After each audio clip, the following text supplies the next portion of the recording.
Assalamu алейкум, урматтуу Көкбөрү көрөрмандары. Бүгүн биз Көкбөрүдө болуп жаткан акыркы жаңылыктар тууралуу айтып беребиз. Ошондой эле 2019-жылы өткөн жекеме-жеке боюнча чемпионатта орун алган казакстандык Мээржан Маджан уулу же жөн гана Макош менен кыргызстандык Сейитбек Анарбек уулунун тирешин назарыңыздарга салып беребиз. Талас облусунун ынтымак командасынын курамын күчтөп жатат. Карагер деген атты сатып алды. Бул ат 9 май турниринде Гетмен Түбөк командасында чабылган. Сузак районунун аты болгон. Карагерде Бекболсун Алтынбек уулу чапкан. Сайма. Үй интернети менен телевидение. Секундасына 100 мегабитке чейинки ылдамдык. 200дөн ашуун телеканал. Старт жана О кино кинотеатрлары. ТВ приставка акысыз. 55% арзандатуу менен. Бул кыял эмес, чындык. Сайма менен жашооңду ыңгайлуу жана жайлуу кыл. Сайма күйгүз, толугу менен кошул. Көкбөрү ЮНЕСКОнун маданий мурастарынын тизмесинин катарында экенин тастыктаган расмий сертификат алды. 9 июнда ЮНЕСКонун башкы директору Одри Азуэллинин Кыргыз Республикасына болгон расмий визитинин алкагында Көкбөрү оюнунун адамзаттын материалдык эмес маданий мурастарынын тизмесине киргени тууралуу сертификат Көкбөрү Федерациясынын президенти Талас Бегалиевке тапшырылды.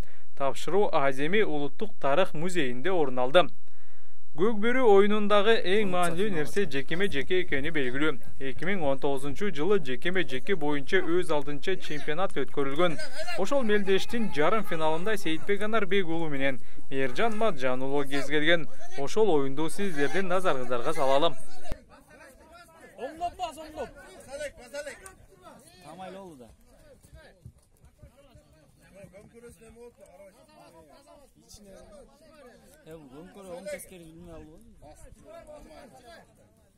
Нормально. Судьялар айтып койсуңар, тазабы, таза эмес. Судьялар айтып койсуңар.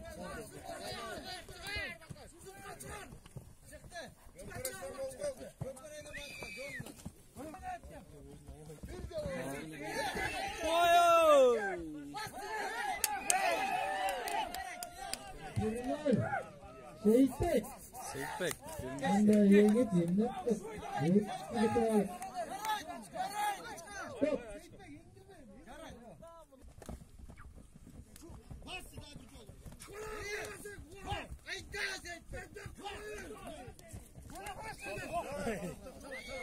Басылда қалды.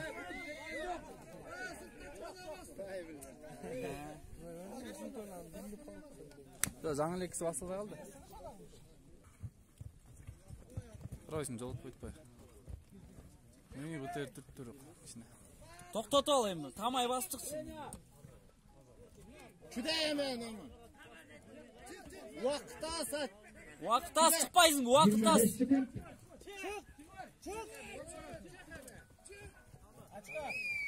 Bir.